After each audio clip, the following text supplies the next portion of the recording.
Hi, this is Sally's Book Talk. Tune in daily for curated global literature that brings the world's best books to your ears. Today we're exploring Staring at the Sun, subtitled Overcoming Death Anxiety, authored by Irvin D. Yalom, a pioneering American existential psychotherapist. Yalom observes, people avoid death talk like they fear gazing directly at the sun. Our focus today, how to confront mortality and develop coping strategies. Few. From birth, we race toward death.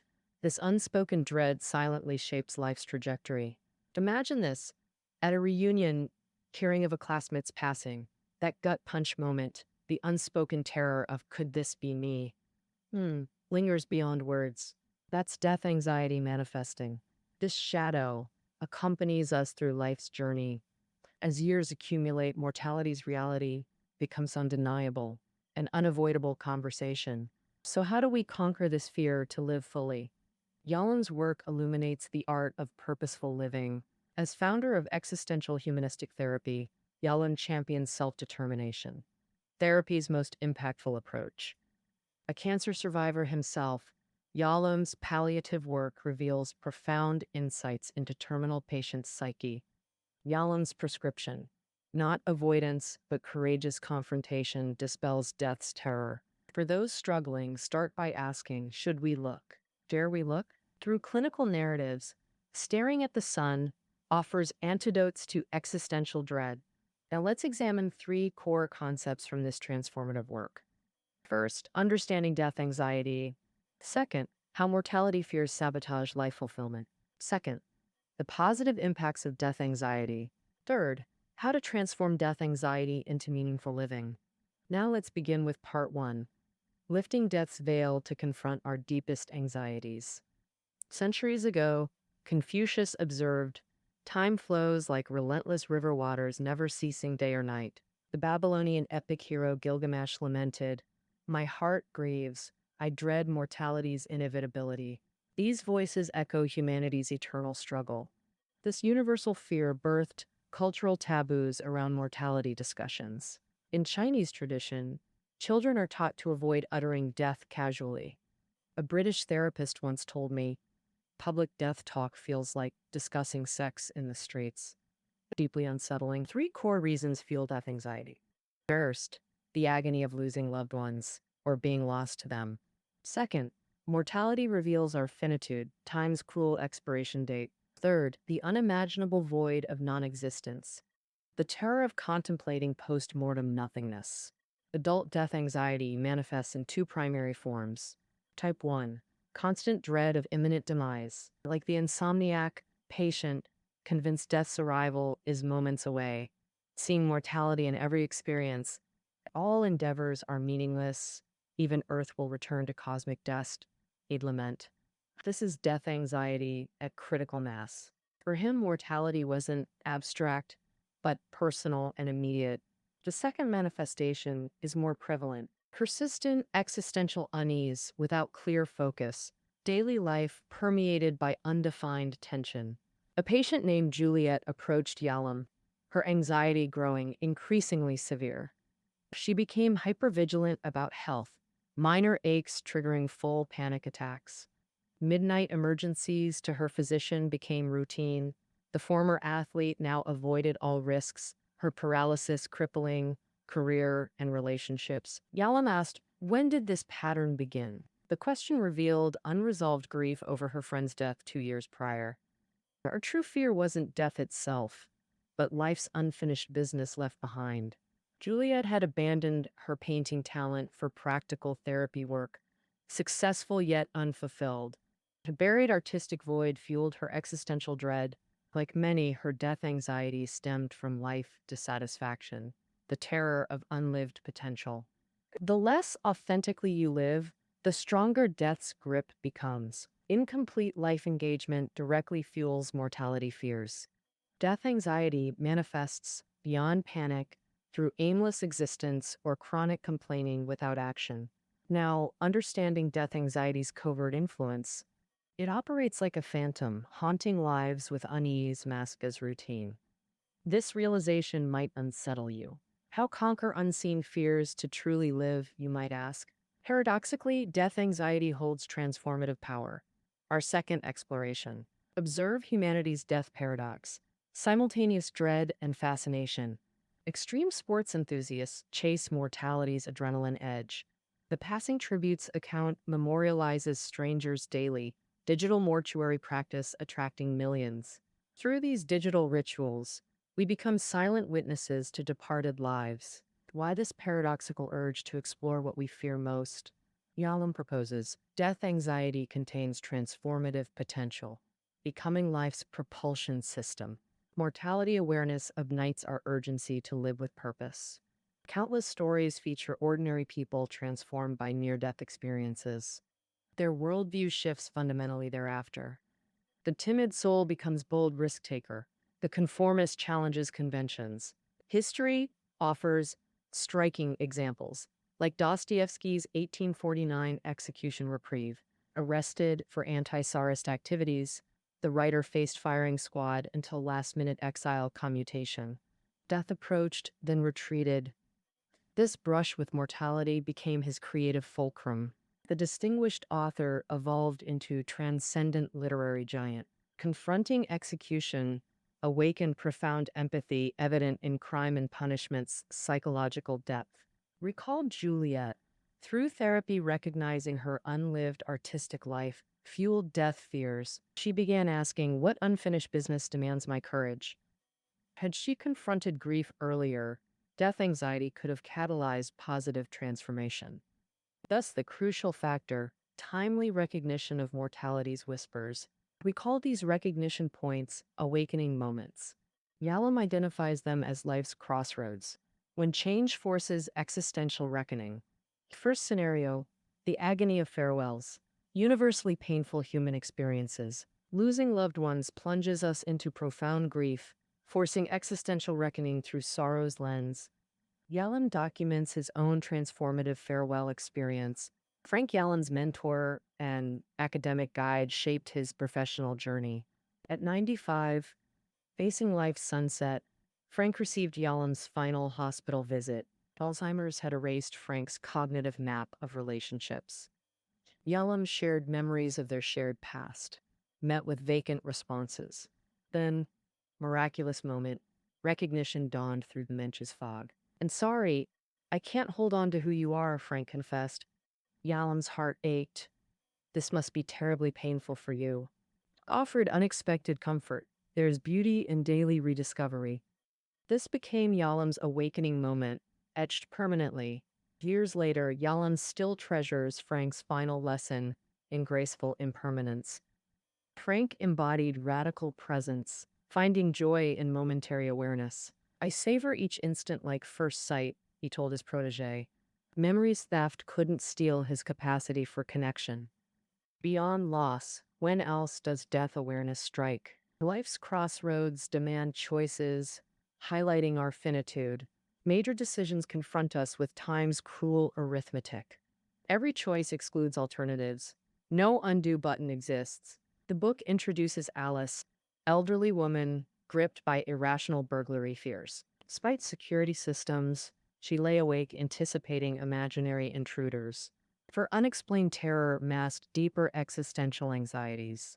This anxiety forced Alice to decide, remaining her marital home or embrace assisted living. Alice began sorting through decades of accumulated possessions. Then came the day workers moved a bookcase, revealing celadon-hued walls. The familiar hue flooded her with newlywed memories, youngful dreams echoing through time. Tears flowed as she whispered, "How shall I spend life's remaining chapters?" Clutching relics of the past bred fear. Liberation came through letting go. She sold non-essentials and transitioned to senior housing. This transition sparked authentic living and meaningful transformation. When Alice returned to therapy, fear had given way to serene confidence. Her liberation embodied self-actualization, finally prioritizing inner needs over material security. The nursing home's private rooms symbolized self-ownership she'd never known, not as daughter nor wife. Other life milestones similarly awaken mortality awareness. anniversaries, retirement transitions, or haunting dreams demanding introspection. Recall the viral hashtag my 18-year-old self trend, comparing youthful photos to current reality. Some hummed when your old ballads, others mourned irretrievable youth through digital relics. While not explicitly about death, such temporal comparisons spark existential reckoning. How have I spent my days? How shall I face tomorrow? What current choices seed future regrets? These temporal crossroads become awakening portals when approached courageously. Having explored death anxiety's transformative potential, you now confront practical application. Many freeze when confronting mortality's revelation. Paralyzed by existential vertigo, how then to constructively engage with death awareness? Yalom offers three strategic insights from philosophical giants. First, wisdom. Consult philosophical ancestors like Epicurus and Nietzsche. These thinkers transformed personal mortality struggles into universal frameworks. Epicurus, Hellenic philosopher of pleasure ethics, gets often misrepresented as hedonist. Yalom highlights his true legacy, pioneering death anxiety management through logic. Epicurus reasoned, death holds no terror, for when we exist, death does not. When death comes, he continued, we cease to exist. Our post-mortem state mirrors prenatal non-existence, equally devoid of consciousness. A Russian writer poetically expanded, life's brief light between twin eternal voids. These symmetrical oblivions neutralize death's imagined terrors. Enter Nietzsche, philosopher of eternal recurrence. Regular listeners recall our analysis of Thus Spoke Zarathustra. This seminal work presents radical thought experiments confronting mortality. Nietzsche critiques prophets offering eternal recurrence as comfort. He challenges, what value eternity if life becomes Groundhog Day? This provocation demands living with such intensity that repetition becomes desirable. By framing mortality as life's editor, Nietzsche urges authentic existence. Thus, rather than awaiting afterlife, live vibrantly in the eternal now. Nietzsche observed, only dissatisfied lives yearn for rebirth. Modern fiction's rebirth tropes reflect this. Protagonists seeking second chances at unlived potentials. These narratives validate Nietzsche's psychological insight. Still skeptical? Ask yourself, given infinite do-over, would you choose your current path? Should philosophy fail, Yalom's second strategy, cultivate profound connections, not mere companionship, but bonds transcending suffering's isolation. True intimacy, familial, platonic, romantic, becomes existential armor. Yalom learned this through mentor Whitehall's deathbed revelation. Whitehall, psychiatry titan, maintained professional distance that hindered personal closeness despite mutual respect. Their interactions stayed clinical, discussing research over lunches, never souls. Yet dying Whitehall shocked Yalom by requesting his presence during final hours. The paralyzed mentor managed, I'm scared, fucking terrified. Here lay the formidable expert, vulnerable as any mortal. Whitehall recognized Yalom's capacity for compassionate professionalism. Personality barriers had prevented earlier emotional intimacy. Death's approach demolished these walls, allowing authentic connection. For Yalom, this belated closeness carried bitter sweetness. The experience crystallized, expressed appreciation shouldn't await mortality's deadline, which reveals death's secondary terror, existential isolation. This speaks to existence's fundamental condition. How do you choose to live and ultimately face life's conclusion? Dying alone remains humanity's universal dread. Thus, we must cultivate authentic connections while time permits. Such bonds echo the lyric, should time freeze and life crumble, love persists. These relationships become armor against mortality's chill. Final strategy, mutual vulnerability through shared mortality. Since death anxiety binds us all, collective support becomes essential. How respond when loved ones voice their death fears? Imagine a friend confessing post-movie existential panic. What would your response be? Often we retreat into awkward silence. Conversation aborted. Yalom's prescription. I'm scared too. followed by embrace, an invitation to share. When others disclose fears, validate, don't minimize, we all face this horizon. Your fear doesn't isolate you. We stand together in this. Physical contact becomes existential anchor. I'm here, present with you. Personal testimony. Years ago, I lost family. Grief's waves kept crashing. Funeral imagery haunted my waking hours relentlessly. Confessing to a friend felt shameful. Fear of judgment compounded grief. But their response surprised, hands clasped, sharing their own paternal loss trauma. Our shared embrace remains etched in memory, mutual presence transforming pain into sacred communion. Yalom's crucial insight: interpersonal resonance combats death anxiety through collective strength. Ripple effect. What constitutes this phenomenon? We unconsciously exert profound influence through existence itself, like gravitational waves through space-time. Ideas and compassion propagate like pond ripples, their ultimate reach beyond our perception. Through daily choices, we become living reference manuals for fellow travelers. From philosophers to patients, each shaped Yalom who now shapes us through these pages. Death education's cultural absence makes this work vital, revealing mortality's paradoxical gifts. Through philosophical lenses, we gain courage to meet mortality's gaze. This confrontation demands existential audit, how to inhabit our fleeting days. Yalom's prescription: authentic presence dispels life's inherent meaninglessness. Thus, we become meaning makers, in cosmic indifference, architects of personal significance. This concludes our journey through Staring at the Sun. Full notes await below. Until tomorrow's exploration.